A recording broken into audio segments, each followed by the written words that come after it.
Bye. Bye bye. Hi, Kegler.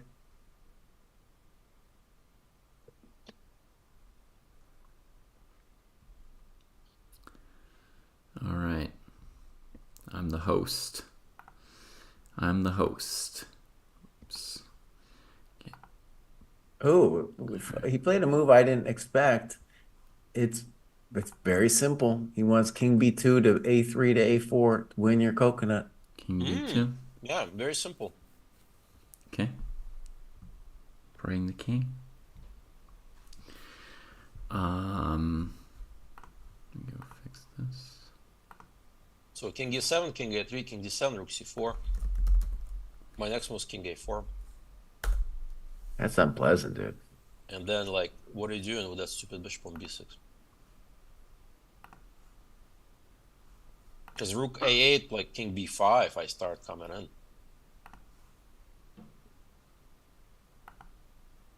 Oh no. Don't play passive, kids. Don't do it. Oh no.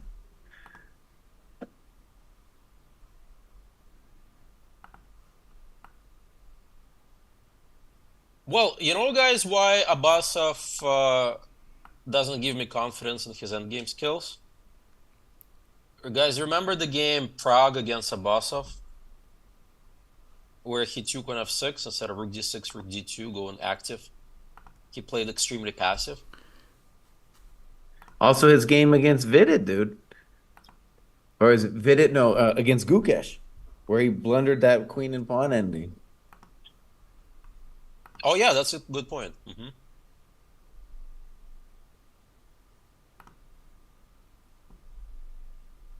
Yeah, he may blow this one.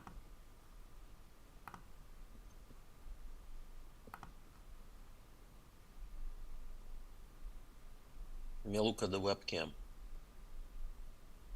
King E7 played. Okay, I got an idea for black. So King E7, King A3, King D7, Rook C4, and then we're gonna play for Rook E8 at some point. Yeah, I was thinking about being active, like rook E2, right? Maybe Rook E4 to meet us there, though. You know? Yeah, because King A4, rook E2 is rook A2, some uncomfortable counterplay. So let's go rook e8 right away and then consider the options for white. So you said king a4, rook e2. Mm-hmm. Looks like there's definitely Looks like clear some counterplay. counterplay going on, although, I mean, white does have rook g4. Maybe I play G5. No, And then bishop G5 takes F6 hangs. f6. Yeah. And I'll tell you what, before I do all that, though, why don't I play Bishop C7 just to see where you're gonna go with your coconuts? So, so like King A3, King D7, Rook C4, Bishop C7. King A4. Well, you're gonna give me the pawn on H2? If I get A5. Okay, but I just want to say, like, if I get the pawn on H2, I have really good chances of eventually sacking my bishop and getting counterplay on the king side while you have to shepherd your B pawn down. okay, let's play. Let's play. I mean, I believe in the position where white has the b pawn against the h pawn, but let's play h4 anyway and just be maximalist and see what you're up to. Yeah, Nepo played King A3 instantly.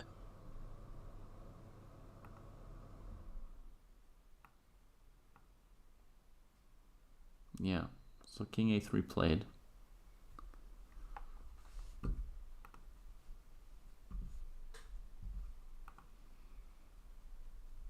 So, right, bishop C7, you want to play H4. That's my cue to play H5.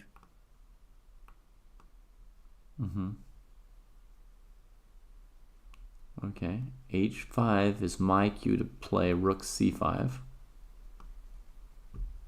Bishop d6. All right, I'll play king a4 first. I don't understand Jesse's bishop c7 at all, but Lethal Lawn likes it. Really likes it. Rook E8. Rook E8. I don't know. I don't know.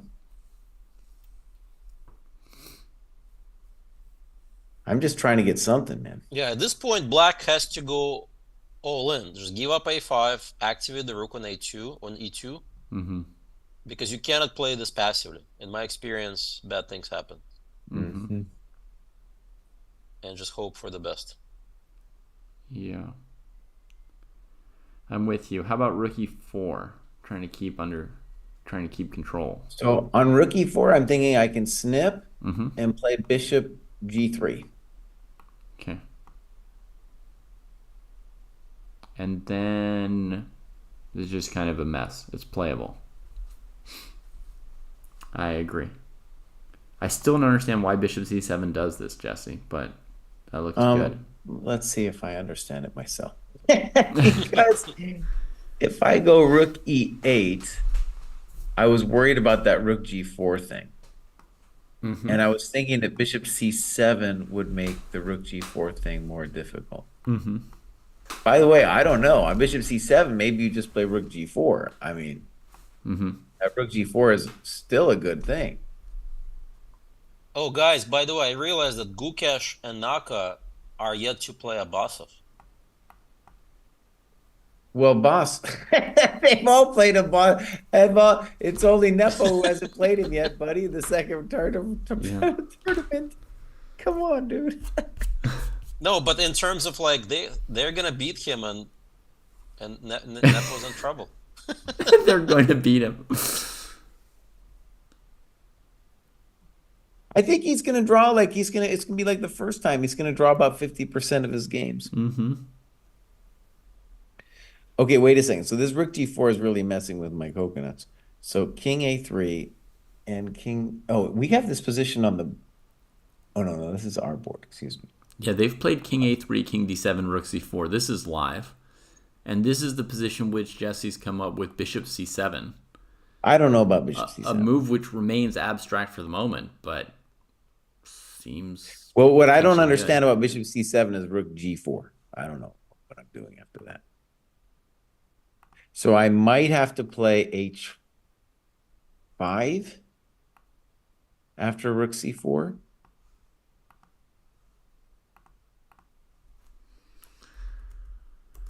h5 after rook c4. Start with h5 to stop rook g4. Now that's a move I can understand I'm not better. convinced. I just want to say, because at some point you're going to play g4, and then I'm not going to like that either. Right. Well, maybe I can touch you somehow. I don't know. I'll get in. But g4, there's still options for black. It's not the end Yeah, of I the world. might It's play. a pawn trade. It's a pawn I might trade. get away with like rook h8. So if king Yeah. a4, bishop c7, I might be able to play that position. Oh, Abasov is not happy, guys. Yeah. Well, you played passively. This is what you get. But I think h5, 44 h5, maybe. Mm-hmm.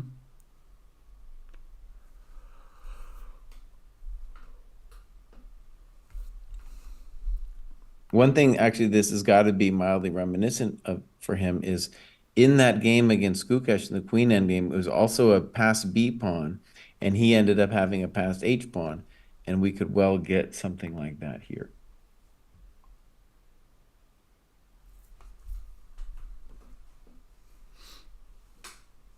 How about Mr. Proust? Let me just try to make life simple for everybody. Okay, so h5, king a4, bishop c7, and let's just play h3 like chumps.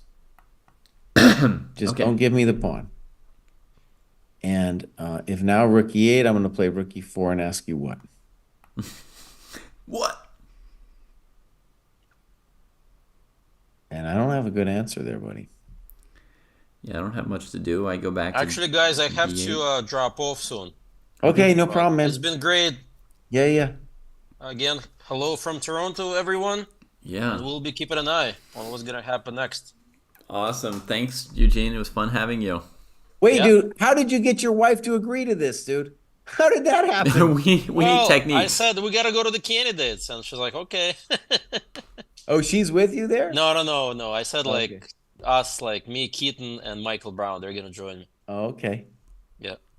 All right, cool, man. All right. Thank you, guys. All right, See you, bye. everyone. He's got massive technique, dude. Yeah, I mean the we that doesn't even include her. Like we We got to do doesn't even this, include her, and she's dude. like, "We do." Oh, you do. Yeah, cool.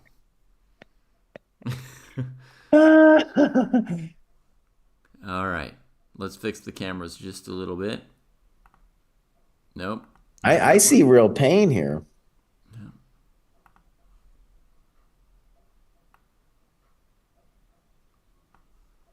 We need counterplay.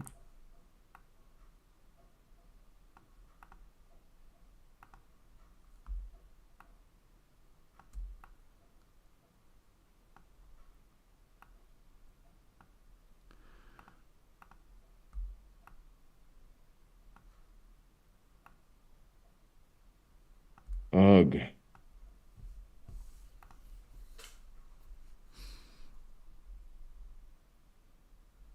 Okay, wait. A move was made here. So King D7, Rook C4, Rook E8 on the board. And so my simple question is, what about Rook E4? Maybe his black simple technique is just Rook E4, Rook C8, Mr. Friend. Okay, so in the game, Rook C4, Rook E8. What if the technique is Rook C4, Rook C8, Rook C4, Rook E8? Okay, but again, the thing that freaked me out here was King A4, Rook E2, Rook G4. Yeah. But And we still, can I think also ask, what about Rook G4 immediately? Oh, you're saying then Rook C8. no, but also Rook G4 immediately. Yes, Yeah, Rook G4 immediately is definitely a thing. Yeah. Okay, so two things for Jan to choose between right here. I mean, King A4, Rook E2, Rook G4, they both look pretty good, man.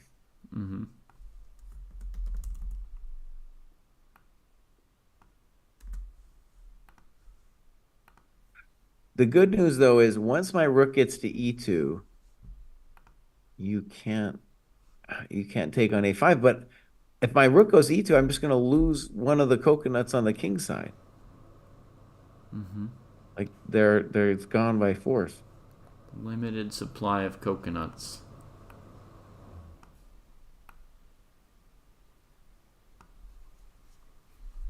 Oh, this dude, man, he's toast. Okay, G5 was Rook G4, G5 was played. Oh, yeah? Rook G4, G5 was played. Oh, yeah. Yeah, the FIDE boards, by the way, everybody, they are no bueno. So the F6 pawn is just gone already. Right? Nobody's protecting that pawn? Nobody, I think it's gone. And I don't see like some incredible way to get counterplay after we take that pawn. Oh, maybe the idea is this though, Mr. Boss. We play Bishop F6.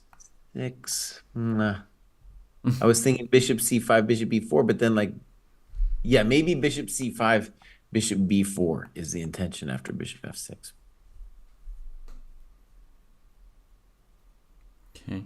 Now, that is not the solution to all of our problems at all, but I'm just trying to help him out. Understand. H4, right? You got a lot of moves, honestly, right? Yeah. You got a lot of moves. But H4 is the simple. Simple move. I mean, Bishop G7 is the second simple one, and then all the other moves, I don't know. The problem with the semi-checkmate of Rook E2, Rook A2 is that white plays King B5.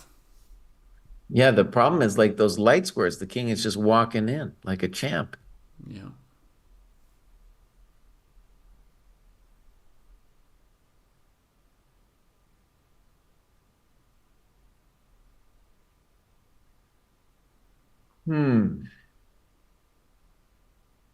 Is white winning? We're not sure yet. It looks real bad, though. But a full pawn up with all black pawns on dark squares and same colored bishops, you would your default would be yes, actually. Like if you haven't figured it out yet, your first guess is yes, and then if you find a defense, you say, okay, there was a defense. Black's not particularly active. There's no real reason he wouldn't be losing.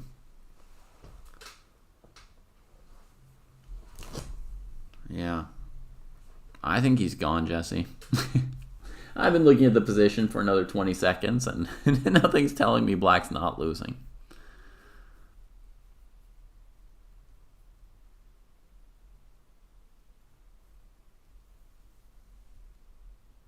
I think you got to take on f6 too. Otherwise, I'm going to play h5 or I'm going to play f5 Or and F5. then, yeah, I'm in the game. Yeah.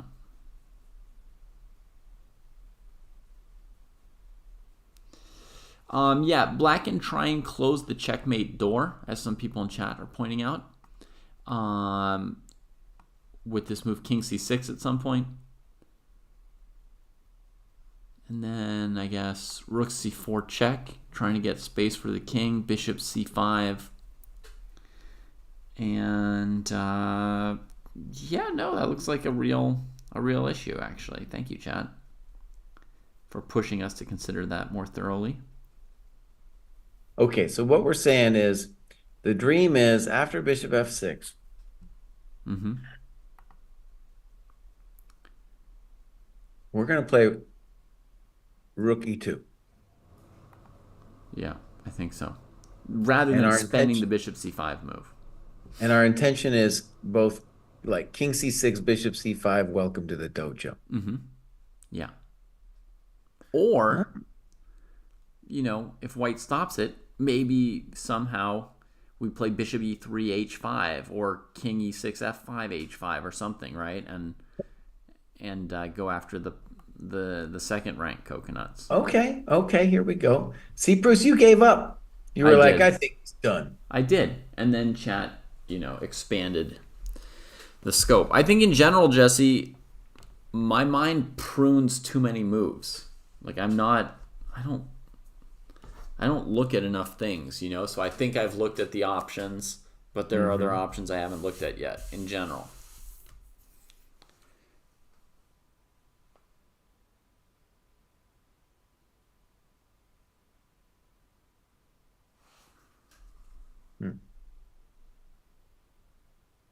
I'm looking at our YouTube stream, but it's something. Oh, I think maybe because you started again, it's not working too good. What's wrong? Let me just see if I can refresh the coconuts here.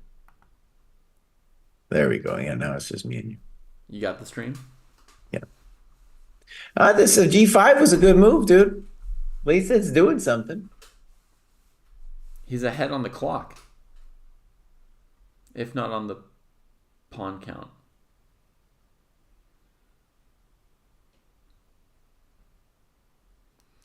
Okay, a chat suggestion, bishop d4.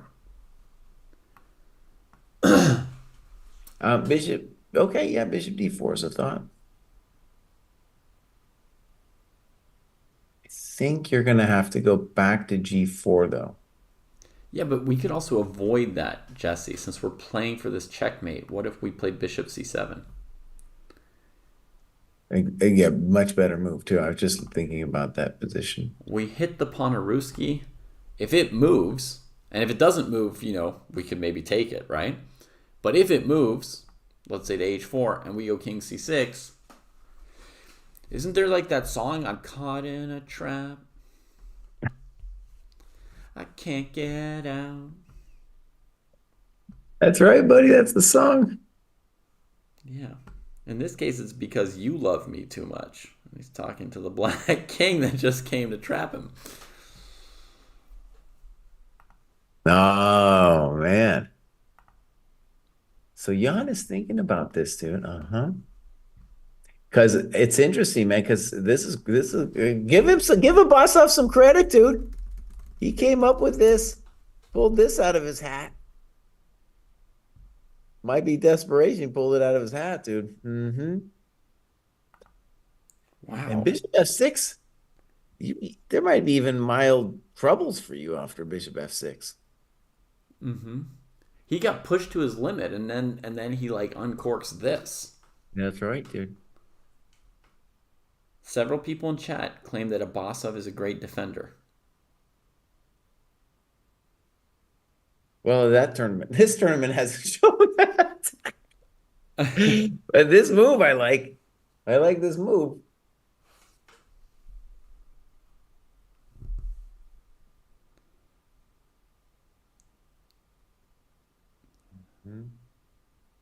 Okay. Now, at this point, it would be good to have Eugene here to do the body language because, you know, dude has loosened his shirt. He kind of looks like he's been out drinking the night before at this point. You know, he's reached that level of exhaustion and he's just kind of getting there. Yeah. All right, chat wants to know if there are options other than bishop f6. But not to win, Not to win. not to win. What about rook Because e4? Is that off the table, rook e4? okay, we can talk about rook That e4. used to be a simple move. And the thing is, you could say we lost a tempo on rook g4, but we could also say the thing on f6 is hanging, so some tempo might actually work out for white. Like before, Jesse, without rook g4, with the pawn on g7, we had said that on rook e4, maybe black was going rook c8. Exactly, right. So let's have a look at that again, because now that pawn's hanging, but But maybe it black goes says that's what we want and goes rook c2 after hanging the pawn. yeah, exactly. And I go rook c2, and now I'm touching the g2 coconut. All right. So g2's hanging. We got limited means to defend it, right? Yeah. Now maybe you could get. Yeah, I don't know. This is why I wanted to go king d3 c4, not king b2 a3. Come on, king b2 a3 was pretty cool, man. It is pretty cool. I'm just saying my instinct was a centralized king, you know? We didn't even see king b2 a3, buddy. No, I didn't see it. I'm not trying to claim that I saw anything more. I'm just saying, like, I'm pruning all these moves, right? But the instinct that I'm sort of living by is always trying to centralize the king Right. in the endgame, right? Have more options, more directions. And here, very weirdly, I mean, I didn't see any of this. I didn't see king b2 a3 coming, and I didn't see this defense of blacks, right? But weirdly, white's kind of suffering here. No, he's not suffering. He's not suffering. He can always make a draw with rook e4, rook c8, rook c4, whatever. He's suffering in the sense that, he wanted to chalk this game up as a win, right? And now there's like weird stuff, threats to his king. No, I'm not trying to say I have better intuition either, Kevin James. I'm just trying to explain the thing. Obviously, I overlooked every single thing going on. I'm just trying to do the commentator task of explaining. And this king on a3 is having some downsides here. Yeah, white could definitely, if we go back to before taking the coconut on f6, we could definitely do, as Jesse said, rook c8, rook c4, rook e8, rook e4, that kind of a dance like that, for sure.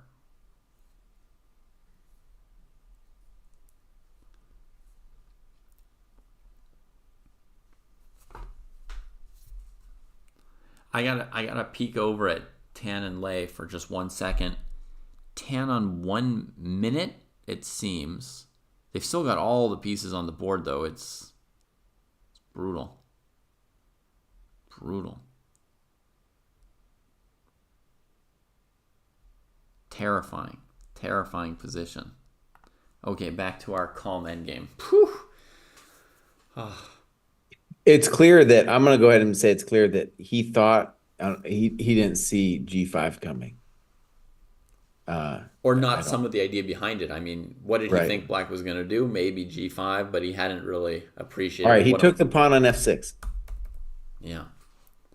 And now we're anticipating comes in fast. Rook e2 happens fast. Yep.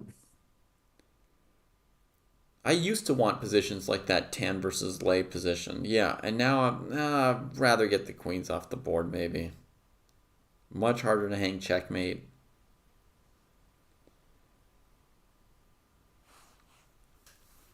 Although, I mean, it could happen here. But I think Nepo's long think suggests that he has taken the checkmating net into account. I mean, one way he could keep playing would be to play h4, king c6, b4. H4, king c6, b4 with square.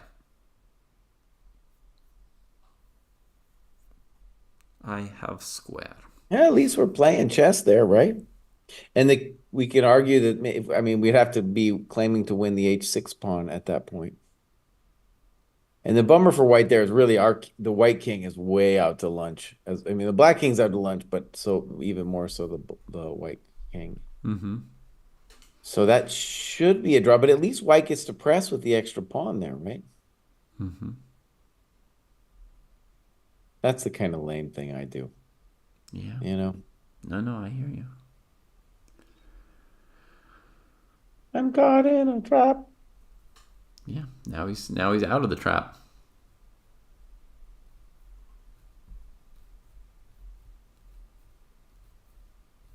I won't look back.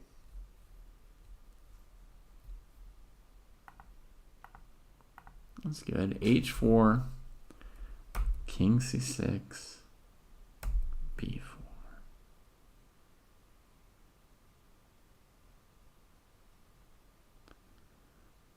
I mean, black has to just kind of trade 2 pawns and hope, right?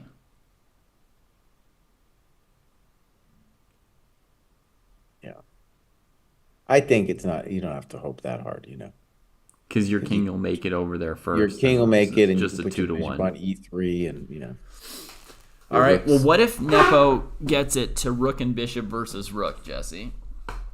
Oh yeah, Vasav might not have been in the dojo training program, dude. He might not know how to do it. Yeah. Might not know how to do it. It's been a while since you've played it. Would you be confident today? Good question, dude. I feel like a lot of those end games, I gotta review them, man. You know, some of them, even like I have to redo the rook end game, or not redo, but I have to rethink the rook end game progression, and I'm mostly there. But like a lot of those positions, I just have to look at them every once in a while, you know, to refresh. And the rook and bishop, honestly, has always been a hard one for me. And so I studied it like crazy. But yeah, after, what has it been, 6 or 7 months since I did it? What is my degree of confidence? It's not as strong as when I did it, I'll tell you that. Yeah. That makes sense.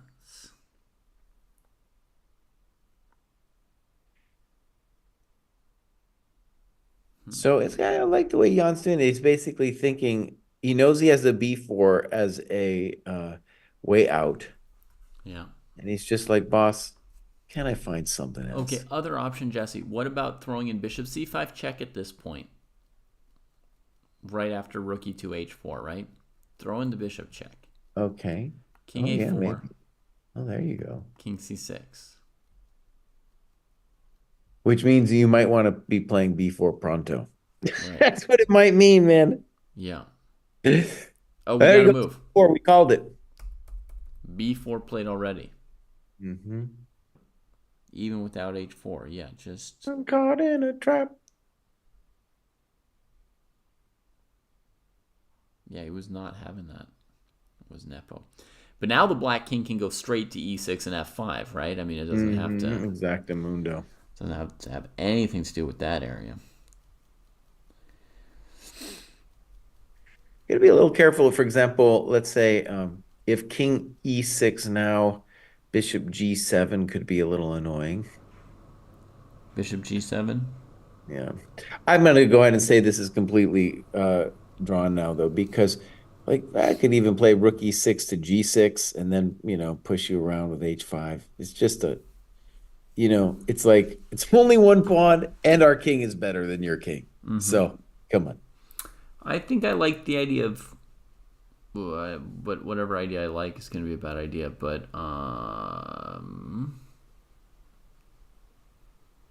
oof, that's another bad idea. Stop it with a bad idea. Okay. I got a playable idea, Jesse. A takes b4.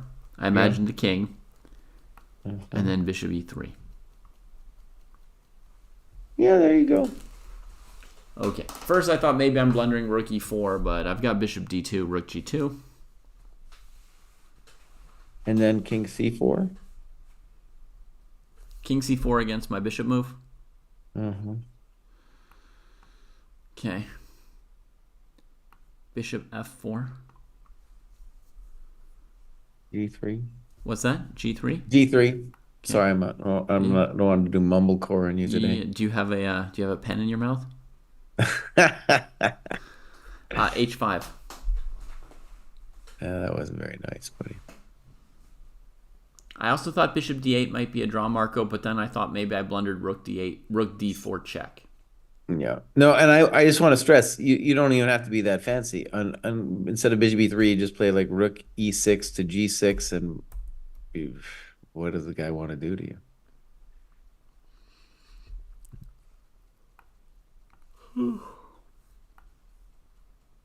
Well, bishop e3 is fine. I like your. I'm going to go ahead and say, Mr. Bruce, I think your bishop e3 is the cleanest. Oh, okay. Oh, thank you, man. Oh, thank you. Yeah, that's very sweet.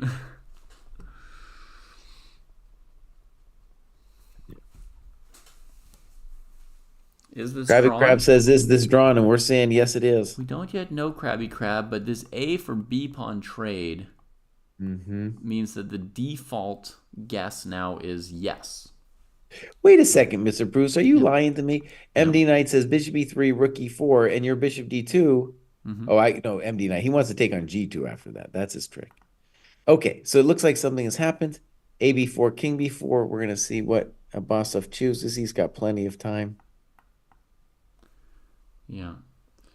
So MD Knight, bishop e3, rook e4. Yeah, I was going to go bishop d2 check. King c4. Yeah, rook g2. Rook g2, rook e7. No. King c8. That's time to stop. That was like that time that you played out a 3 versus 3 rook endgame against your Malinsky dog. King c6. That was great. That was a great time. What does black do here after king c6, Jesse? What does black do after king c6? Yeah. Why are we playing king c6? Because it threatens mate in 1. Oh, must have the wrong position. Oh, this is the position? No, I don't know. Oh, I'm sorry. I was looking at a different board, my friend. Oh, sorry. I was giving you a variation off of MD Knight. It went bishop e3, rook e4, bishop d2 check, king to this miraculous c5 square. Rook takes g2, rook e7 check. I played king c8 because on king d8 there was rook e2. Then king c6. That's pretty evil, man. It's a fine piece of endgame work, right? Yeah, can't do that. Just came up and mated him as if black didn't have any pieces. You know, if black didn't have the bishop, they might be drawing here, but with the bishop.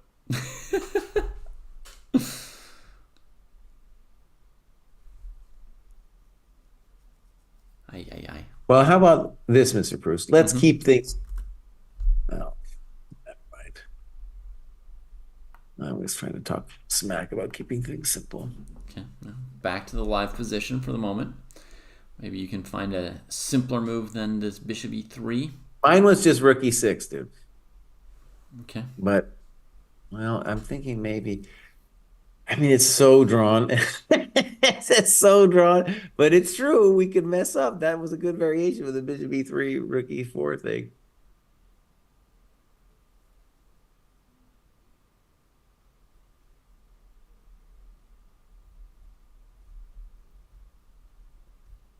Right, and if we ever play like bishop c7, it's just h4.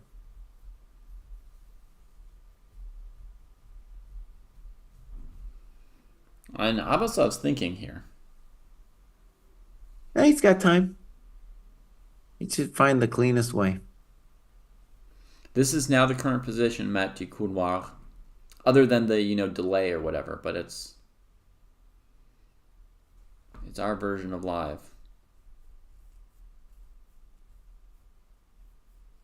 The players could offer a draw if they wanted to at this point. Yeah, I think they have no draw offers until move 30 or so. Bishop d8, by the way, is definitely not a draw because rook d4 is the end of the world. Yeah. Yeah. This move here would be a very nice move if not for rook d4, though, right, Jesse?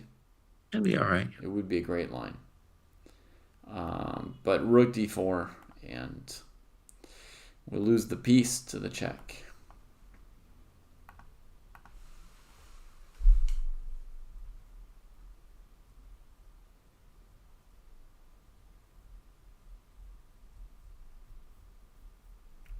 Lethal Lawn suggesting king e6. Our idea against king e6 for Mr. white. Bruce, let me just do Yeah. your variation. Bishop d2, king c5. I'm just going to take on e4. Thank you very much.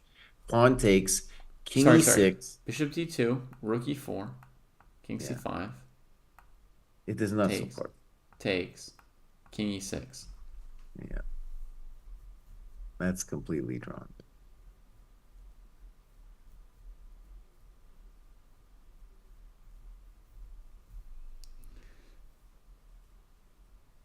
Would you then put your kingside pawns on g4 and h5? We'll see where you go first, but I think you have to keep the bishop on the long diagonal, so I don't play king e5. Mm-hmm. Fair. And So bishop b2. but just imagine it, dude. How would you possibly win this little thing here? I would have to bring my king into the king side and win a pawn over there. That's the only possible way. I can never get your king off e6. Uh-huh. And I can't hunt down your bishop and No, force no, you come on. trade. It's just a draw. It's just a draw. We can fool around with it forever, but it's just a draw. I will believe you. Here's a simple play. Bishop f4. Mm-hmm. Let's say, I don't know, h3. Mm-hmm. Bishop e5. Oh, and then you just go on and off of that square.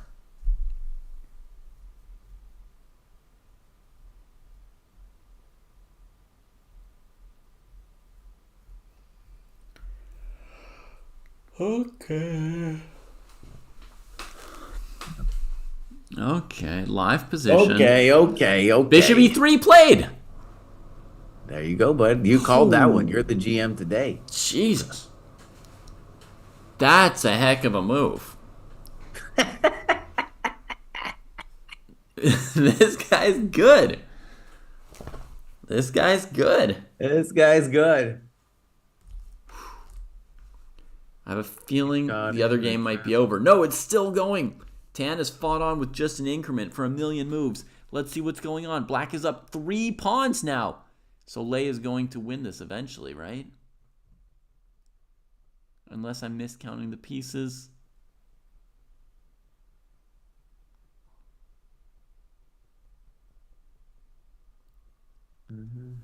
Oh, yeah. She's got the game. I don't know how she broke through, but...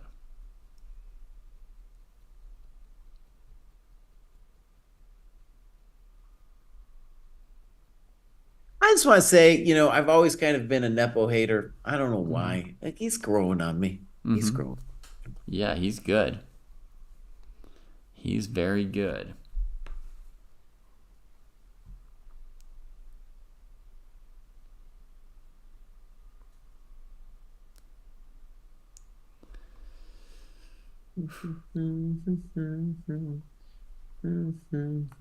Okay.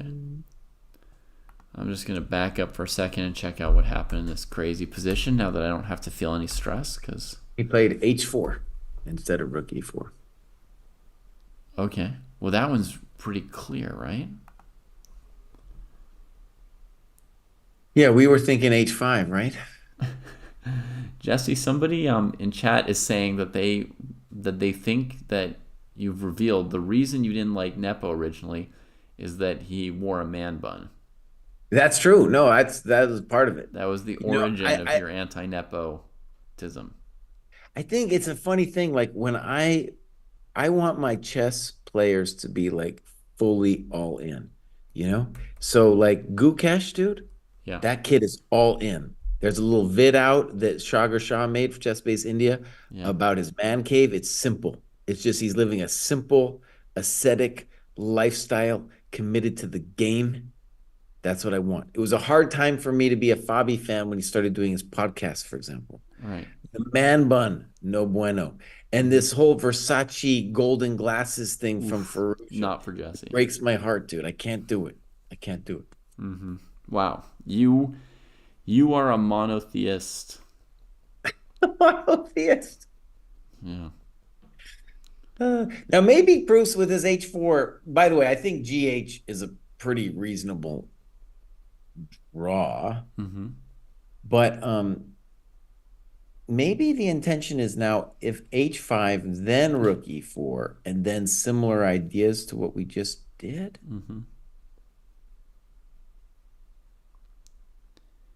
He's still being tricky, I think, maybe. So H5, let's just look at it. H5, Rook E4, Bishop D2. We still go King C5.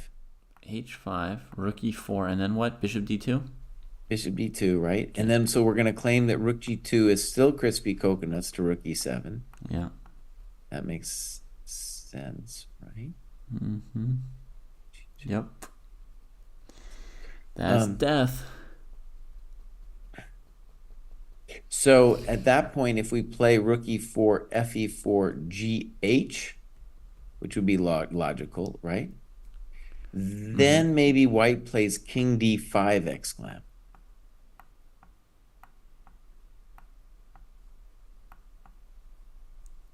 So King C5, Mr. Bruce. You gotta play King C5 first. Yeah, I got it. And then King D5. We're touching him. Yeah. We will get the pawn to E6. Yeah. I got another move for you, Jesse.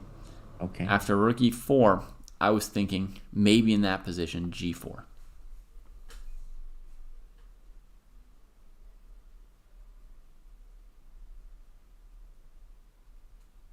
Oh, okay, that's frisky. But there's King C4. So.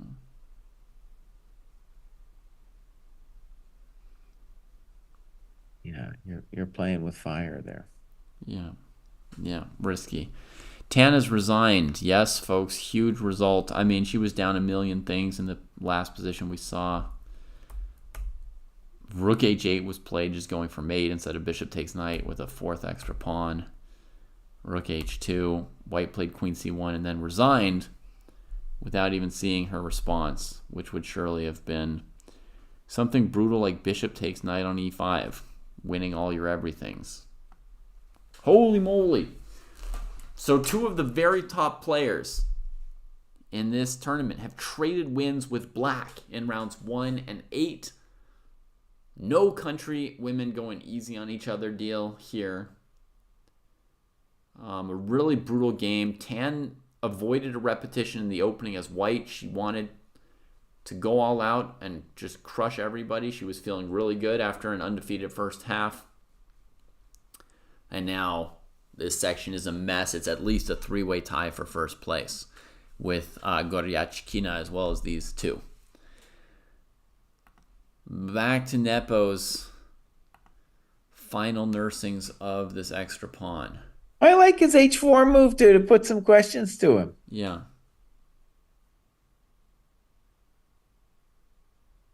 So, by the way, that endgame that we just looked at, I think it is very dangerous. So, King C5, Rook E4, Fe4. I don't see another move besides GH. And then King D5 exclam. I will get the pawn to E6. I will get my king to G6. I will take the pawn on H5. And then I'm winning. Yep.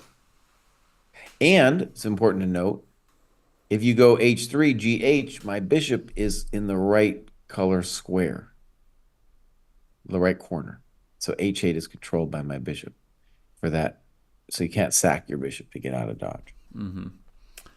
So holy moly. Yeah, somebody points out there was just a mate and two moves at the end of this other game too, because the knight was on D2, so instead of bishop E5, rook D2, and the king's mated in two more moves. Yeah.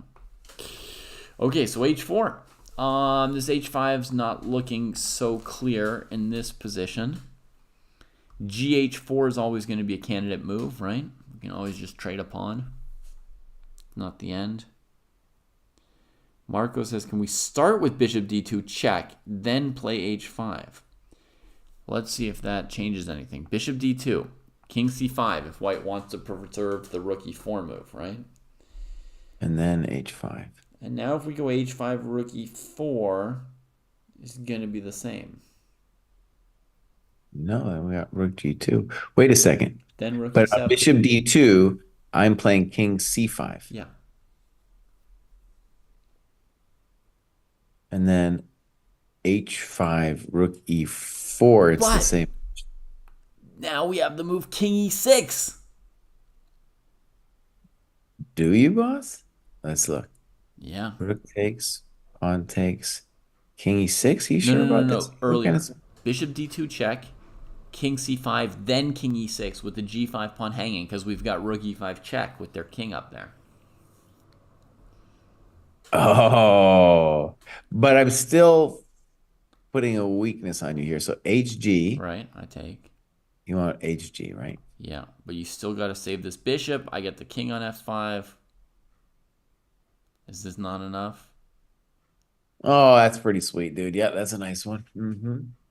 Simple chess. Okay. A good move, dude. It makes sense that there has to be several ways for white to black to pull this off. But still, I like, h4 is putting some questions. Yeah. And like the way that here. the way that Abasov blundered in that game against Gukesh, dude, you're tired. He's tired. It's things can happen. What did he blunder against Gukesh? It was this whole thing where he put on queen f2 and there was queen f5 check and the queens come off and the pawn marches and I was like, what have you done, dude? What have you done? Me and you were watching that. Yeah, I watched it. I just didn't think of it as him particularly blundering. It was a tough game. Oh, but that final one was definitely a blunder. It was like, what are we doing? Okay.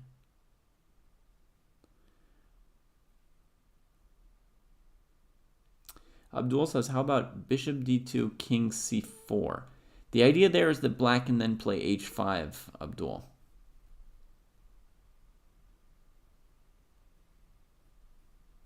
H5. I think Abdul might want to play king d3 on you, dude.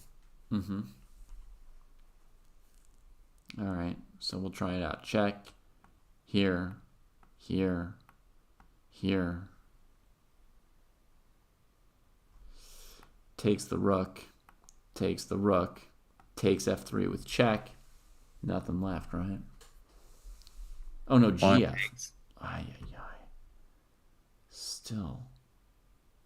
Good God. Takes. Yeah, okay. And it's barely, too. It's GH, really king barely. d2, h3, bishop e5. Yeah. Okay.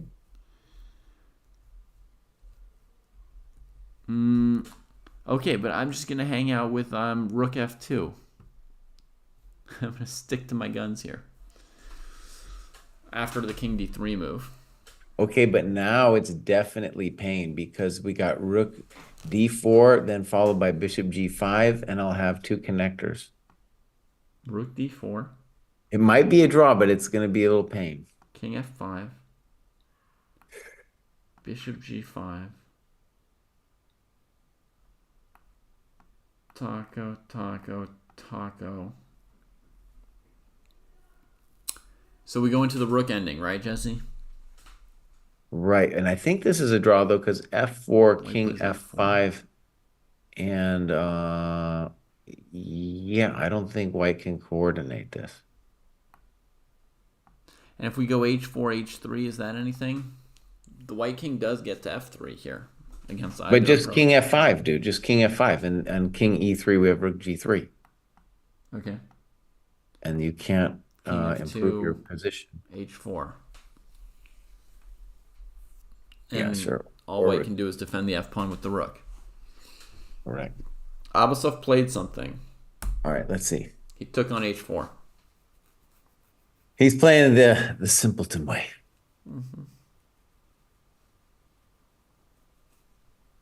Um,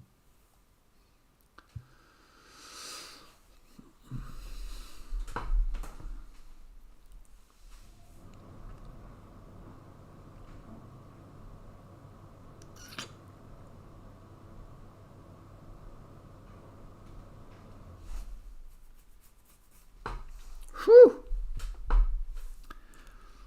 It's getting on. It's getting to that fatigue point. yeah, I'm fatigued too. Yeah. Um, so I think what we said about this move GH4 is Black is committed now to just being down the Pieshka and suffering, but it Yeah. still should be a draw here. Probably, yeah. But hold on a second.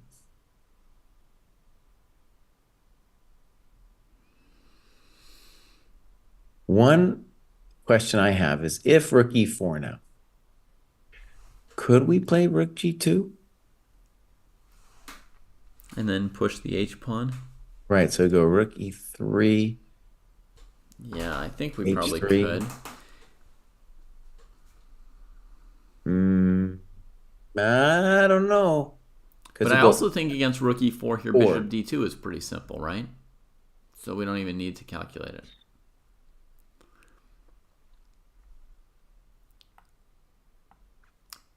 Bishop fair, h4, fair. bishop c1 was played. Okay. Logical. Bishop c1. So just avoiding rook e4. So we're anticipating king c4 now. Yeah. And the mild question that White has is on king c4. You got to worry about what your king going to e6. So maybe on king c4, maybe simplest is some kind of move like rook a2. Why no king e6? You got to worry about rook e4 stuff. That's not a draw anymore? Well, first I'd play king. I want to ask about. It's probably fine. It's probably fine. Okay, bishop king c4 was played. Okay.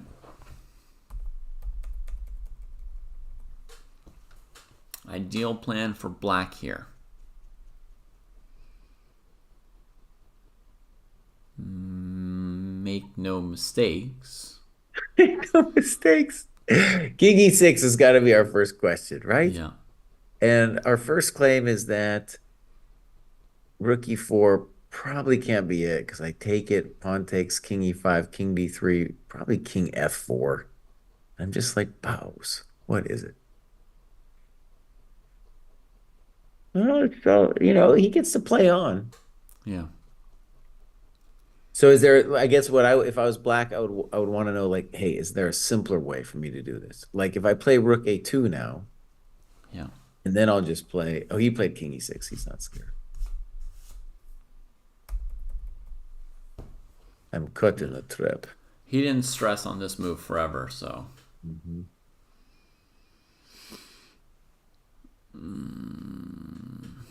So the h6 pawn is defended by the bishop. No rook g6 issues. White's king would like to cross over the e file to those pawns to join in, protecting them and shepherding them up the board.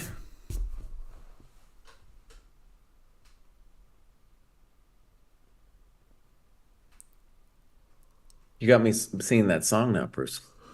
I'm Caught in a trap. I can't look back.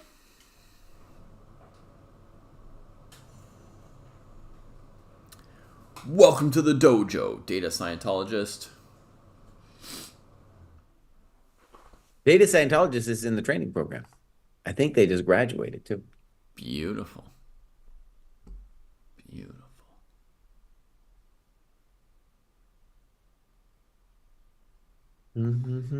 Yes, RAU forever.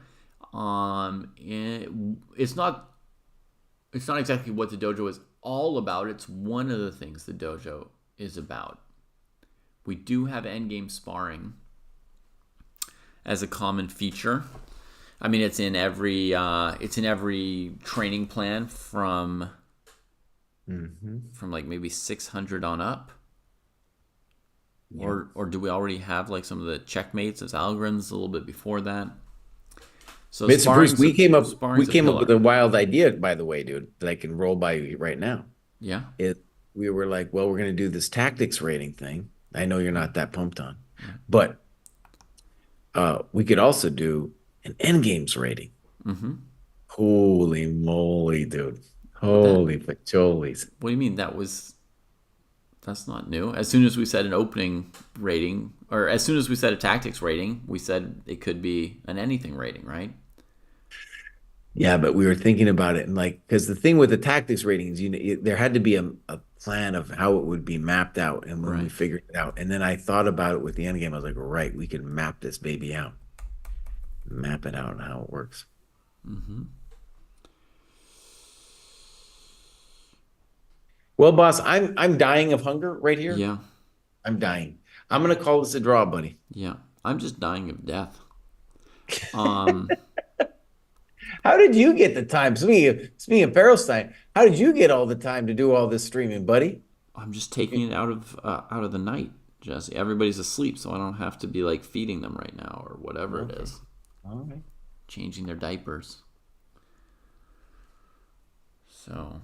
Caught in a trap. Yeah. Okay, so white goes rook g7, threatening rook e7. You can go eat if you want, Jesse. That's a good move to call it on, because like king f5, what are we doing? It's just going to be another 5-10 minutes. I think I see a pretty clear plan for black, which I'll suggest to folks. We'll just spend another couple minutes with the endgame since... All right. Yeah, since it's fun. All right, you guys. All right. That was fun. That was a good round. Yeah. Good. All right, talk to you soon, man. All right, cheers. Bye.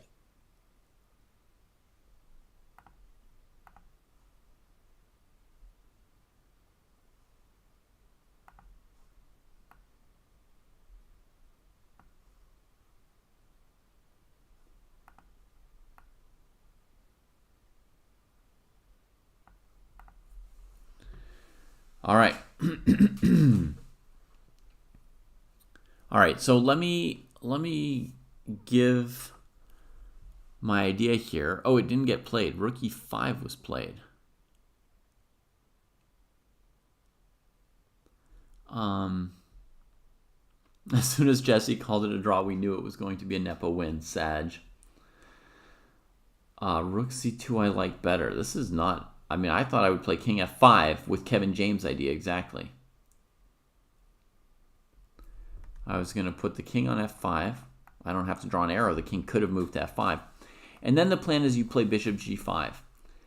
And Kevin James has calculated a lunatic variation, which is cool. But let's say white plays a move like rook. Oh, no, not rook g8. That messes up the idea. Let's play king d5, bishop g5. So here's Kevin James' insane variation, folks. And it's a most pleasing one. Kevin James plays rook g2, not recapturing this piece. It can escape over here, trade, and then king f4, because when the bishop recaptured, it lost control of the square in front of this pawn. However, the simplest approach is to just recapture here. You just go into the rook ending, and you're threatening this pawn, and their king is cut off from where the action is, and it's a draw. Okay, so let's go back a move. So folks say if king f5 were played, g4. Okay, well, we don't have a lot of legal moves. I was thinking we'd go forward, and then this must be the issue because there's only so much room for issues. And then we have to go to e3 as RAU is calculating. They're playing real moves while we're analyzing the side move, but maybe this is not so obvious. Our king just ended up kind of weird. White could even just sort of play a pass you by, don't make me cry kind of move. Bring the king around. This is not convincing. I can see why he didn't play king f5 already just from this. So rook e5, perhaps with the same idea of going bishop g5, disrupting the g file. White played king d3, so now if bishop g5, bishop somewhere, the rook can't get back to the second rank so easily. So that sort of explains, right, why he did not go for king f5, I think. It wasn't guaranteed dead, but it didn't seem good. Like our king got pushed to a weird square. Yeah, now going for bishop g5. I think bishop takes g5, h takes g5. It's a dead draw. You don't need to explain anything. You don't need to calculate anything more evaluation-wise as like a top GM. You know, any rook on 2 versus rook on 1 healthy like this, no pass pawns, it's just going to be a dead draw for them. Right? So the bishop's going to have to back off, and it does. And we've got this position here. Now, black doesn't have a way to force off another pawn or to force off the bishops. So he's going to have to sit around and be patient and tough, you know.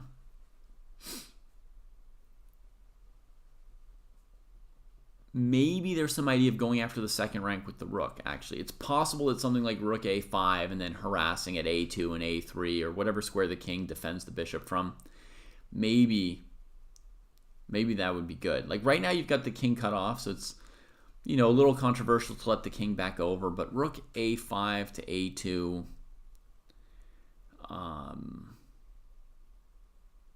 Oh, there's also rook d5 going straight to d2. Yeah, you don't necessarily need to you don't need to wait. You can just get that second rank immediately. A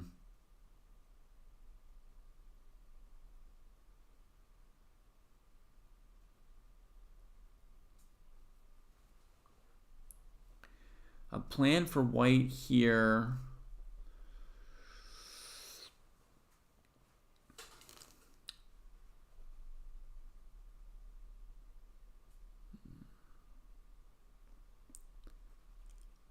I'm not sure. G3, F4 is reasonable. Dislodge the bishop, make H6 potentially an issue that you can go after.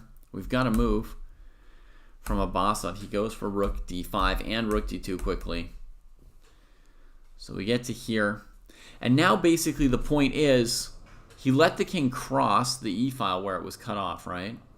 Sorry. He let the king cross where he had it cut off. But the point is now for the king to hold the G pawn, white has to go to the first rank. And now he cuts the king off along the second rank. And, well, yeah, it's hard for white to make much progress here to my eye.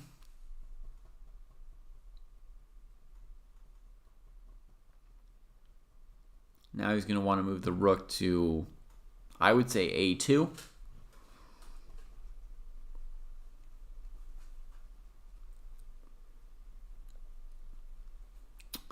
And then potentially you could bring the king over to the F file and even go H5, H4, H3 kind of stuff if you want. You can also sit tight. It's an important thing to realize as the defender that you don't need to always be trying to concretely go out and achieve your draw. Like to draw a game, you don't have to be able to force your way to the simplifications that lead to a theoretical draw. More often actually than that, you just need to be able to sit there and your opponent not make progress.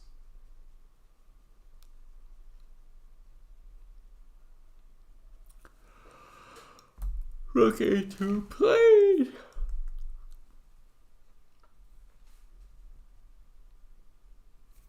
Rook A2, bishop E3.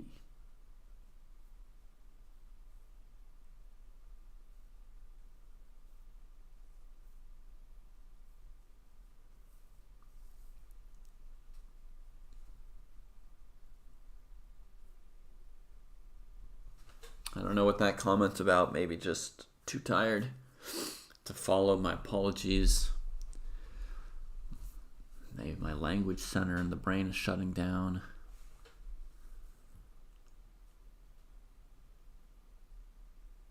Oh, you've got a longer line. Rook a2, g3. Here's a line from chat. Check here. Notice this is black trying to force the draw instead of just sitting on what they have, right? Rook a1, king g2. Need to watch out for rook a2. Bishop e3, but white has time to play f4 here. And now there's a problem. And here's maybe a solution. You go here, here, here, here, here, and it works out. So even that, which didn't feel like the right approach to me, even that, we didn't blow the draw.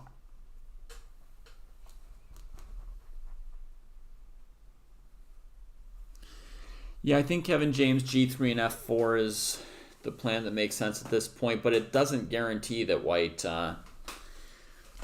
does not guarantee that white wins, even if they achieve that, right? Black needs to not hang the h pawn.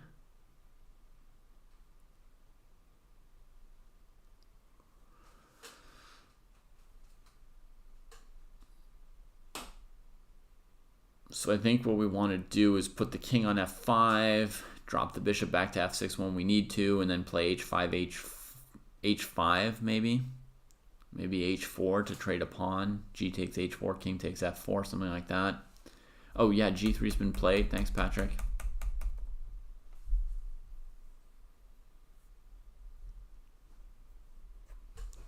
So yeah, so I think my move here would be king f5, but that's not what we get. We get Patrick's line. We get Patrick's line.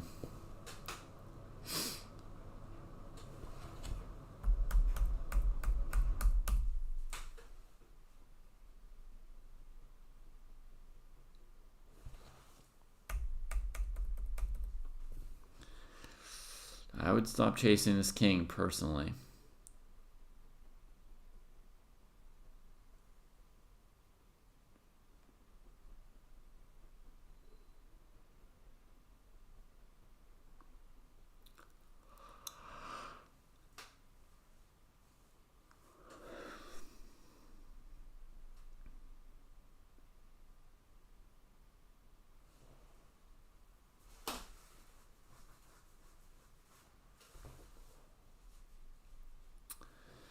Yeah, they've used up their time.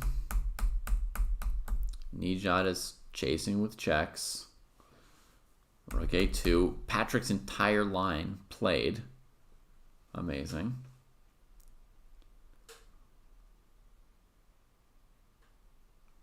Wow, it's incredibly, yeah, it's hard to predict every result in one day, Skibix. That would be pretty amazing.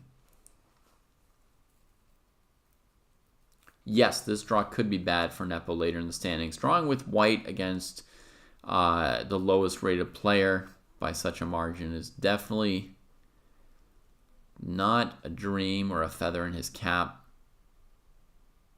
And he had great chances this game. He got his kind of position. It was complicated. It was exciting. And then even when Nijat escaped, he had a second chance to try and squeeze him to death in this endgame, which he came very, very close to doing. I mean, if Nepo doesn't win this, it's, you know, miracle strong defense by Nijat, because Nepo kind of did everything he could. He, you know, you can't say anything bad about his play. So the threat is bishop e3, and we thought that Jan would play f4 here, but I think I did still defend that with bishop f6, right? And then when the rook moves, you have bishop d4, unless the rook moves to g6, then you play king f7 or f5 attacking the rook. And after the rook moves, then you go bishop d4. So f4, I think, straight doesn't work, according to the calculations we tried here before. I'll recap it real quick. It was like f4, bishop here. It's kind of a double threat, right? We tried keeping the bishop from moving, but the king unpinned it and attacked the rook at the same time. And black could get here, right? So that's why in the live game he hasn't played f4 yet. It just doesn't work. We have a rook a7 suggestion. Yes. If rooks are traded, white can keep playing. If bishops are traded, white can't really keep playing. I think technically I'm still awake, Elise, but those who've been watching may tell you otherwise. Maybe I'm also asleep.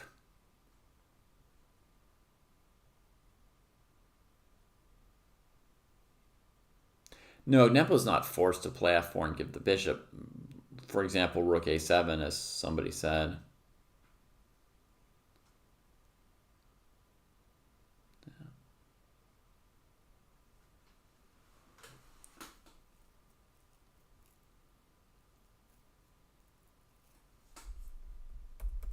King f1 played. And a quick repetition from Nijat.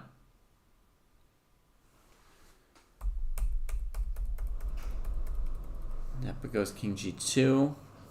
He's going to rook a2, and then he'll try rook a7. It's the only move that I can see that is not immediately drawn. I don't know, Elise. I am almost falling over dead right now. Yeah, the players are going to be super tired. Yeah, Dripman, make sure you check out the end of Gukesh's game. You'll love it.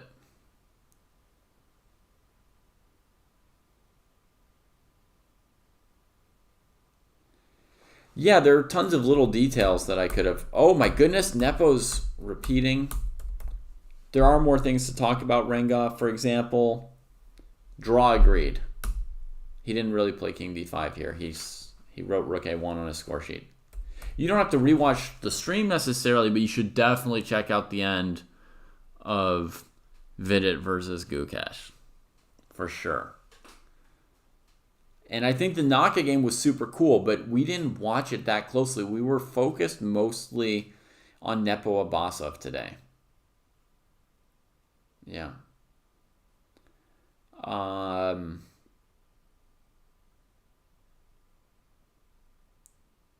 Any chance Fabi comes back and wins?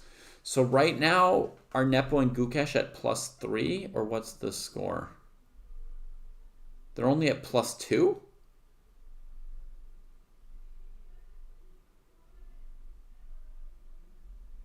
If they're only at +2, yeah, it's chances for anybody still. This is like the tightest, closest tournament ever. I mean, Fabi even has a game against Nepo. If Fabi wins that game against Nepo, then he and Nepo would be tied, right? Gukesh could have been on +4 right now if he had not plundered the game to Furusha, yeah. Which is gonna hurt forever, that game. So Santos said, I'll show you real quick. In this position here, it's White's move with the bishop pinned, right? He kept moving out of the pin with king f1. If he played f4, Black would have bishop f6, threatening his rook, and bishop d4 to go after the bishop while it can't move. And this rook doesn't have a move that controls d4 or a way to get back and defend this bishop. He doesn't even have rook a7 anymore. Do you see why, Santos said? Why the rook couldn't use this to defuse the pin?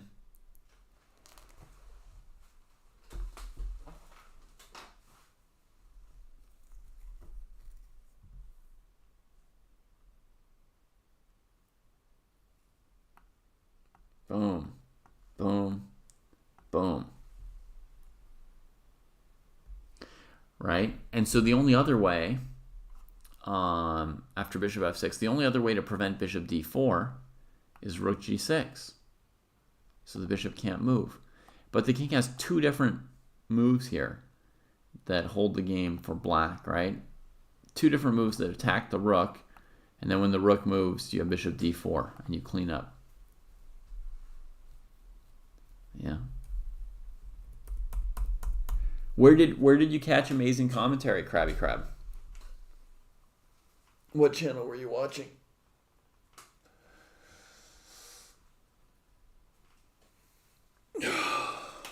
Oh, here, Chess Dojo Live. Oh, cool. Thanks.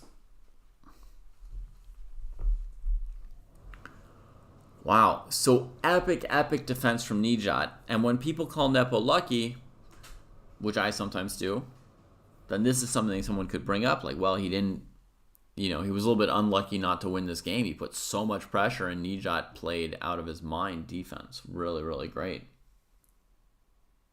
I have no idea why he didn't go for Rook A7, though. Yeah, I don't know. Maybe he knows that it's a theoretical draw. I don't know.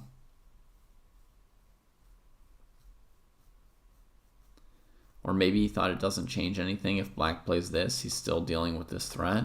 But this would matter, right? He's got to move now. Rook A4 that stops it. I don't know.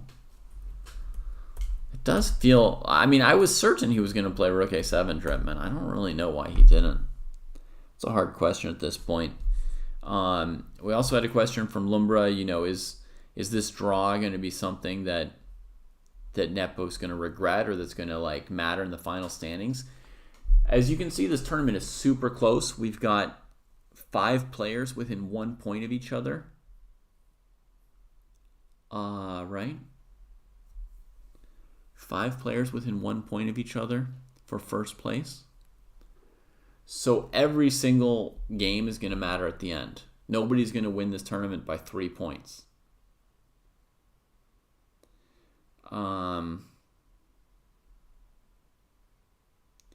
So, any half point you leave at the table, any opportunity that you didn't convert, even if he didn't leave a half point at the table, he just thought he had chances at it and he couldn't quite get it, not even like a mistake or anything against him. Every single thing is going to be something that they, that they feel, and that's going to matter. Yeah. So, it's going to be super close. No, nobody's going to be picking up automatic points against Nijat. For sure. You're going to have to work really hard. I mean, you guys saw Gukesh's win against Abbasov last time. It was that epic queen endgame, 80 or more moves. I keep it open. I haven't stopped playing over it yet. I've got it over here in this tab. See? 87 moves long.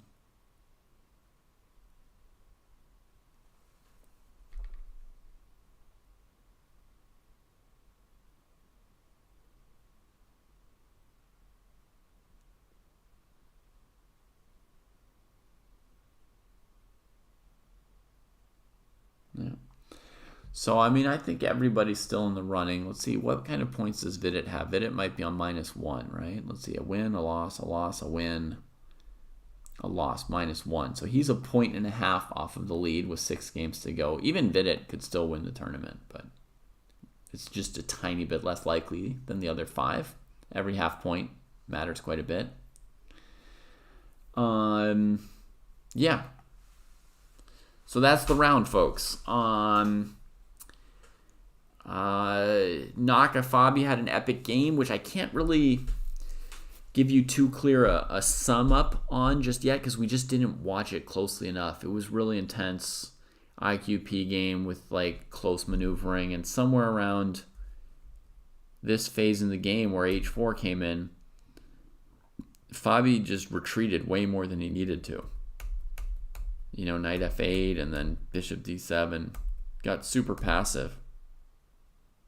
And then Hikaru won in 3-4 moves here somehow. So he had what looked like a really good position much of the game. To here, I mean, I think we in general favored Fabi a little bit. We thought, maybe, I don't know, the computer val might be 0 or close to 0, but we would have preferred to have black's position than white's through much of the game. And we saw enough of this Gukesh game to know that this was a fantastic game by Gukesh. And he picks up a big win. and now has 3 wins, 1 loss. He's on +2, tied with, and winning with black, huge. He's now tied with Nepo. That's another thing about being tied with Nepo. I think Nepo had 4 whites out of the last 7 games because he played 4 blacks in the first half and was ahead even with that. And Gukesh had 4 blacks in the second half. He'd already spent 4 whites in the first half. But today he wins with black. Nepo draws with white. So they're really, truly tied at this point. Same number of whites and blacks to go.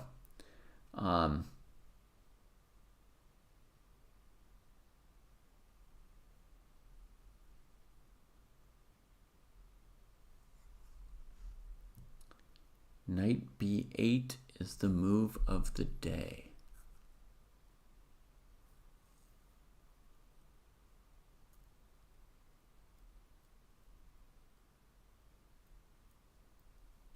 Oh, is that Gukesh's retreat in the early middle game, Abdul? That's your move of the game, huh? All right, folks, it's right here, straight out of the opening. b5, knight b8. And yeah. And then I mean, we've seen people playing fe3 in these Italians with impunity, right? They're always sitting their bishops on e3 and e6, happy to trade them. This is the first game we've seen in a long time where somebody argued that you're going to be worse just off of these doubled pawns. And he really worked it, did Gukesh. Fantastic, fantastic game. Their individual encounter, Elise says, between the 2 leaders will be Nepo with white against Gukesh 2 days from now. Whew, that's going to be a big one too, because that would be a chance for Nepo to smack the kid down and just put like a big old gap right there and run away from everyone else at the same time. We'll see how that goes.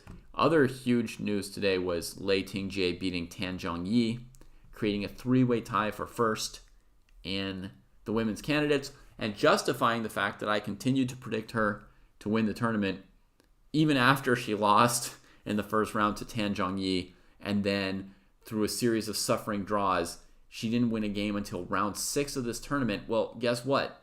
She hasn't done anything but win since round 6. And you can see, if you get on a streak, how little it takes to go from, the bottom of the tournament to the top. I mean, she was at -1 for 5 rounds, and then in 3 rounds she's in the lead. So she's got her chances. She's on fire right now. And she's playing very, very fiery games too. All right, that's it for me for tonight. Thanks everybody for hanging out.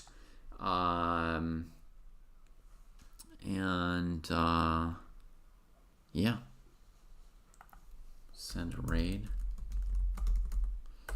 I guess. I don't know what I'm doing anymore. Ciao.